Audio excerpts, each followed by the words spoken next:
Hi Aquarius, this is your love reading, timeless reading po ito. And this is our second channel. This is Love Job Channel. Kung hindi pa kayo nakasubscribe, subscribe na po kayo kung gusto niyo po. At i-click yung bell notification para malaman niyo po na may bago kayong video. Okay, so yun, kung naka-resonate kayo, comment down. Kung hindi kayo naka-resonate, ibigay niyo po sa iba kasi general reading po ito.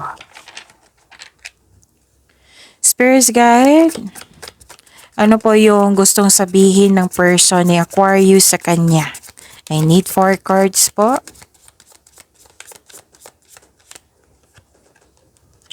I remember how we used to laugh and talk for hours about everything I miss you. Wow! Na-miss ka niya, oh.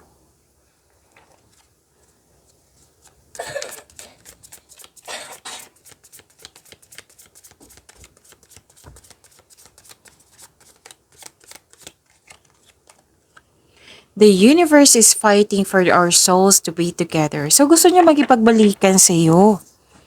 Or pwedeng andyan siya, pwedeng andyan siya, oo. Pero gusto niyang bumalik yung dating kayo na gusto niyang mangyari ulit. Like mas happy kayo before sa past nyo kaysa ngayon. O, example lang po yan.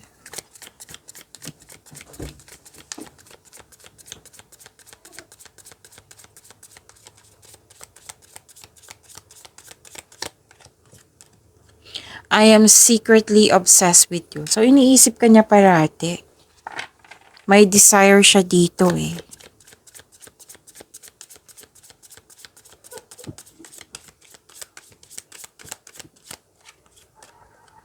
I sabotage this connection and I regret it. Okay. Okay, so, pwede dun sa mga nagsama. Oo, nagsama ngayon na, kayo ngayon. So, may nangyari sa nakaraan na nasira niya yung tiwala mo or may nangyari na nag-iba, nag-change yung treatment. So, pwede dun sa loss of connection to. Oo, kasi gusto niya makipagbalikan. This person is hoping. Isip-isip niya yung mga happiness niyo before. At yes, 2 card kasi nagsabi dito na isip-isip ka niya. Tapos, sising-sisi din siya sa mga nagawa niyang mali.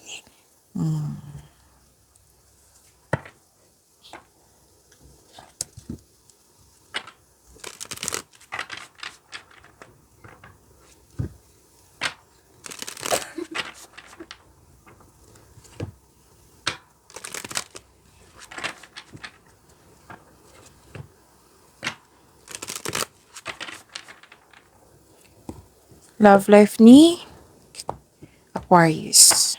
By the way, Aquarius, marami kayong timeless reading dito sa video, sa channel natin, sa Love Job. So, hanapin niyo po, baka makaresonate kayo, okay? Spirits Guide, kamusta po yung energy sa love life ni Aquarius? Kamusta na po si Aquarius ngayon sa kanyang love life? I need 2 cards po.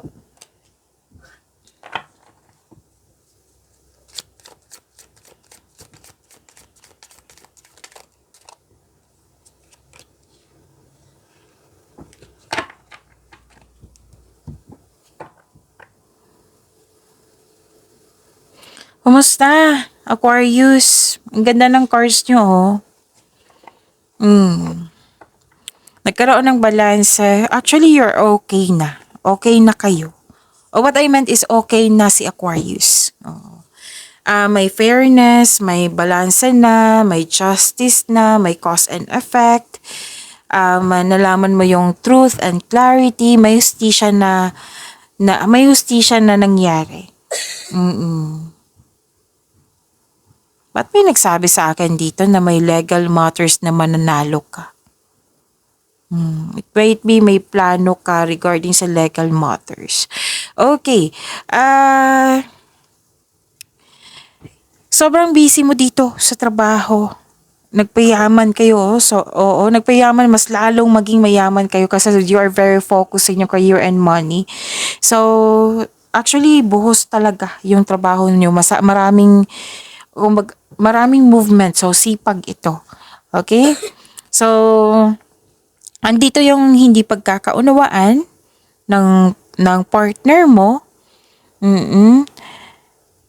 Okay. So, ready ka naman dito na kausapin siya.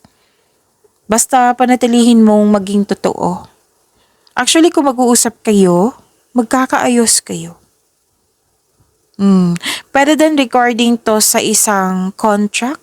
Pwedeng marriage contract to ha, na may pagkakaayos or pagkakasundo. Kasi may nakita ko dito na kontrata. Actually, this is masaya kayo ngayon. May kontrata kasi ako nakikita dito na tapos pwede din na may ganap na party dyan, engagement, kasal or honeymoon. Oo. So, ini-enjoy ang ilan sa inyo ha. Ini-enjoy niyo yung pagiging single mo, ini-enjoy mo yung moment mo kasi maganda yung nakikita ko dito. Pwedeng regarding to sa career and money nyo or sa buhay single or sa buhay mo ngayon, sa status mo ngayon na masaya ka. Actually, may plano ka ditong magbakasyon Posibleng out of town ito. Kasi gusto mo nga na mag-rest ka, magbakasyon. Oo. Okay. Pwede din na Pwede din na may sinasabi ka dito na tapos na, okay na. Pasensya na po ako may marinig kayong tawa ng bata dito. Oo. So, pasensya na po talaga. So, hayaan na lang natin kasi maganda yung energy niyan. Nakakabuti yan sa atin. So, focus kayo sa reading natin ngayon. And don't worry, nakafocus ako sa reading natin ngayon. Spirits guide, challenges na ma-overcome sa love life ni Aquarius. I'm happy for you, Aquarius, kasi okay na. Kung tanungin ka, okay na ako. Oo.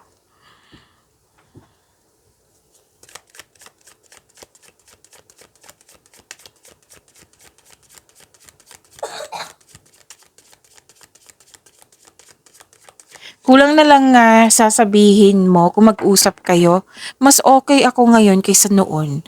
Siya, mas okay nung noon kaysa ngayon. Baliktad.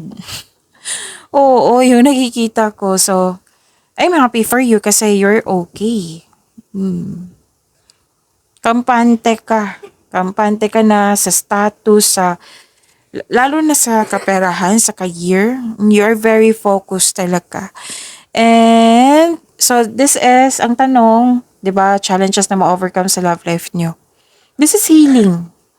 Yun nga sinabi ko kanina sa energy nyo, this is healing. Parang hinahayaan mo na matapos ng lahat. Yung, okay na, tapos na Oh, may ganun. So, okay na ako.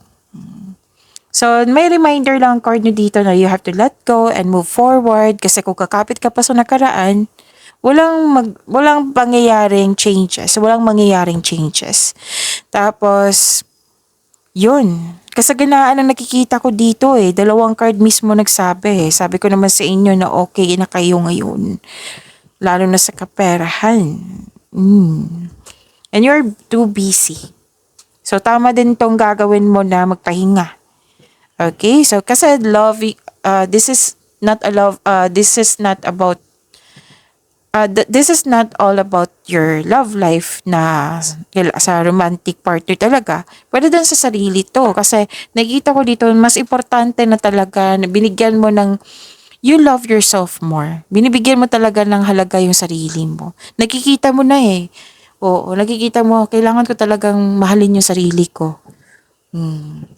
Okay, so sabi ng card dito, you've been doing a great job to love yourself more. So, yun. So, marami kang ginagawa dito for yourself. So, It might be na hindi ka nagfo-focus sa mga nangyari sa nakaraan, hindi siya it might be. Mali yun. So, ang nakikita ko dito, tinitreat mo yung sarili talaga kasi deserve mo na mag-focus kayo sa inyong sarili. Kasi yung nakita mong kulang noon is lack of self-love. Ngayon, binuhos mo talaga na bumabawi ka. So, you deserve this peace. You deserve this love. Actually, kung malalaman niya to, I don't know. It might be mas malulungkot tong taong to. Kasi you're okay na eh. Spirits guide, kamusta po ang feelings, ang sitwasyon ngayon ng person ni Aquarius? Ano pa po yung gusto niya sabihin ni Aquarius?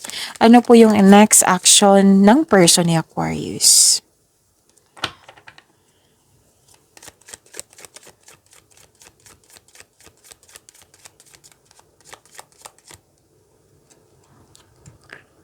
Actually, nakikita ko dito, mas, kung ikaw nagpapayaman, siya, nag-iipon. Oo, nag-iipon, ingat ni ingat sa pera. Pwede din ito sa nag-iingat din siya, sa kanyang sarili, kumbaga, defensive, guarded. Oo.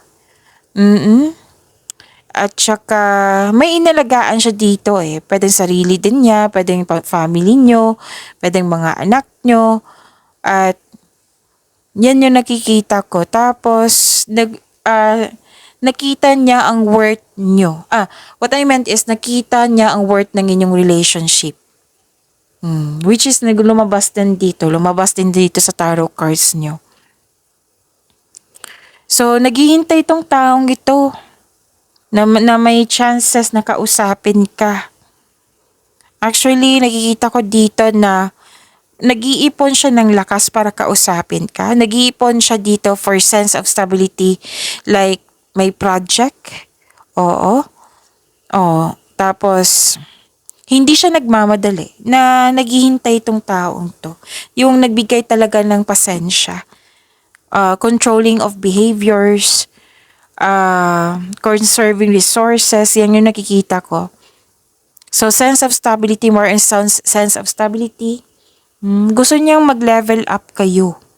Gusto niyang makausap ka. Gusto niyang makipag-settle. Kaya lang, may nakita ko dito.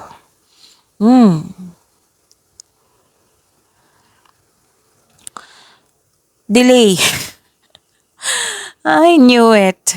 Delay to eh. It might be, mamaya na, kakausapin ko na ba? Mamaya na? May ganun. Or, hindi ka makausap. Pwede. Mas nanguna yung, hindi kami magkakasundo nito. Yung mas nauna yan. So, may plano siya na kausapin. May plano siya makipag-settle. May plano siya talaga for your connection. Pero yun nga, mas nauna yung negativity. Kasi nga, may regret dito. Yan yung nakikita ko. So, sa mga cross-watcher dyan, so, sabi ng card dito, sa mga cross-watcher lang dito ha, na may gusto kay Aquarius. Huwag kayong mag-give up. Stick kayo sa inyong plano. Kasi may pag-asa naman dito na makakausap siya. So, be ready lang kay Aquarius kasi magiging prangka to sa'yo. Okay, so yun. Huwag niyo kalimutan na panoorin yung ibang video nyo, Aquarius, kasi marami pa dito sa inyong sa ating channel. Maraming salamat po.